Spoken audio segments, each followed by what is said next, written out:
लौटेंगे आपके पास, जरूर लौटेंगे अमृत। इस वक्त बड़ी खबर, विनेश फोगाट की तबीयत यहां पर बिगड़ गई है। विनेश फोगाट को अस्पताल में भर्ती करवाया गया है। सूत्रों के हवाले से बड़ी खबर, अयोग्य घोषित होने के बाद उनकी तबीयत बिगड़ी और बताया जा रहा है कि वो बेहोश तक हो गई।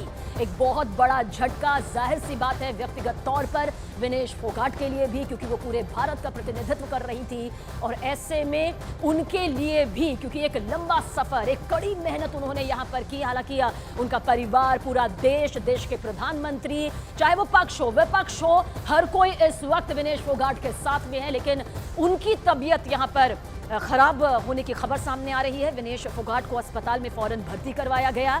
बताया जा रहा है कि जैसे ही उन्हें इस बात की जानकारी यहां पर मिली, तबीयत उनकी बिगड़ गई, बेहोश तक वो हो गई, जिसके बाद अस्पताल में इलाज के लिए भर्ती करवाया गया है। जाहिर सी बात है डॉक्टर्स की विशेष टीम अब उन पर ध्यान भी देगी, क्योंकि मनोबल जो है वो जाहिर सी बात है एक बतौर खिलाड़ी, क्योंकि गोल्ड के बस एक कदम वो बेहद दूर थी, या फिर यूँ कहिए कि बेहद करीब थी, और एक इतिहास रचने वो यहां पर जा रही थी। और पूरे देश को उम्मीदें थी, उम्मीदें ही नहीं, भरोसा था, अति आत्मविश्वास नहीं बल्कि विश्वास था कि विनेश फोगाट का आत्मविश्वास, उनकी मेहनत जो है वो इस वक्त इतिहास रचती हुई नजर आएंगी।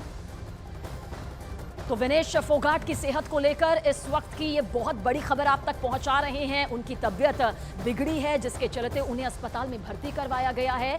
बताया जा रहा है कि वो बेहोश हो गई, जिसके बाद उन्हें अस्पताल ले जाया गया है।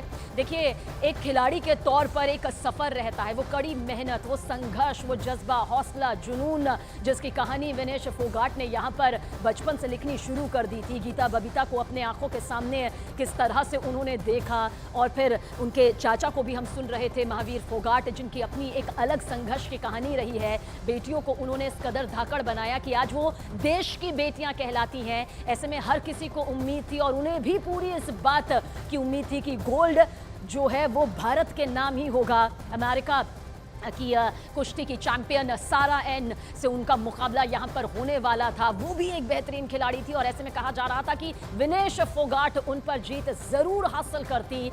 जाहिर सी बात है पूरे देश के लिए एक बहुत बड़ा झटका है, पूरा देश इस वक्त आहत है, लेकिन इस बीच एकजुटता यहां पर देखिए, हर कोई विनेश फोगाट के साथ में है, हर कोई उनकी हौसला अफजाई कर रहा है, हर कोई यही कह रहा है कि जो सफर उन्होंने यहां पर तय किया है वो अपनी कड़ी मेहनत, अपने संघर्ष के बूते तय किया है।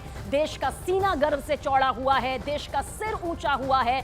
खुद प्रधानमंत्री नरेंद्र मोदी ने कहा कि किस तरह से विनेश फोगाट ने देश का सिर ऊंचा किया है, और हर कोई उनकी इस वक्त तारीफ यही कर रहा है कि विनेश फोगाट ने जिस जज्बे के साथ से पिछला मैच जो है 5-0 से जीता है, उसने हर किसी के रोंगटे खड़े कर दिए थे। एक ऐसा मुकाबला यहां पर भारतीय महिला रेसलर के जरिए देखने को मिला था, जिसने इतिहास रच दिया था। इतिहास रचने से एक और कदम यहां पर विनेश फोगाट दूर थी। हालांकि ये दूरी थोड़ी लंबी जरूर हो गई है, लेकिन आप देखिए, आप उनके चाचा महावीर फोगाट को भी सुन रहे थे। उन्होंने कहा कि 4 साल का और वक्त आएगा। यहीं पर जो कहानी है वो यहां पर नहीं थमी है, अभी कहानी और भी ज्यादा आगे बढ़ेगी। और अमृत हमारे साथ बने हुए हैं। अमृत, तबीयत यहां पर खराब हो गई है विनेश फोगाट की। जी बिल्कुल, देखिए किसी भी खिलाड़ी के लिए डाइजेस्ट कर पाना बहुत मुश्किल होगा। मेरे साथ आनंद भी यहीं पर है। आनंद, अवेयर आप हैं, आप इन चीज़ों से लगातार जूझते रहते हैं, सुनते रहते हैं। तबीयत खराब हो गई है विनेश फोगाट की, हॉस्पिटल में एडमिट किया गया है, सेटबैक एक जो लगा है, इस पे फर्स्ट रिएक्शन तो मैं आपको ये जानना चाहूंगा, बीइंग अ स्पोर्ट्स जर्नलिस्ट, आपको कवर देखिए सबसे बड़ी बात यह है कि हमको समझना चाहिए कि 100 ग्राम से वो डिस्क्वालीफाई हुई हैं। 100 ग्राम कितना होता है? हमारे बदन में अगर 100 ग्राम ऊपर नीचे हर रोज कम से कम 900 ग्राम से 1 किलो। फोन का वेट उससे ज्यादा है, ये फोन का वेट उससे ज्यादा है। ये कम से कम 350-400 ग्राम का फोन है। 100 ग्राम की वजह से वो हारी है, और पूरी रात उन्होंने अपनी बॉडी में से पानी को कम करके इस वेट कैटेगराइजेशन में आने की कोशिश की है। उसके बाद अगर 100 ग्राम से कोई खिलाड़ी छूट जाता है, जिसको रियो 2016 में भी उसको तकलीफ हुई, वहां भी उसका छूट गया, पैर टूट गया था उनका। टोक्यो 2021 में भी उनको टोक्यो 2021 में कहा गया था कि ये खोटा सिक्का है। खोटा सिक्का है और फिर उनको सेटबैक दिया। अब 1 साल से नी सर्जरी के बाद वापसी करके अगर कोई व्यक्ति इधर तक पहुंचे कि भाई मैं मेडल की कगार पे हूं और गोल्ड जीतना चाहती हूं, अपनी मां को कहा है, और उसके बाद ये हो जाए कि 100 ग्राम से आप छूट जाते हैं, तो किसी का भी दिल टूट जाएगा। और पूरी रात उसने मेहनत की है, साइकिलिंग की है, स्किपिंग की है, जॉगिंग की है, ताकि पानी को अपने बॉडी से कम करके वो वेट कैटेगरी में आ जाए। मैं बस बहुत जल्दी आपको बताना चाहूंगा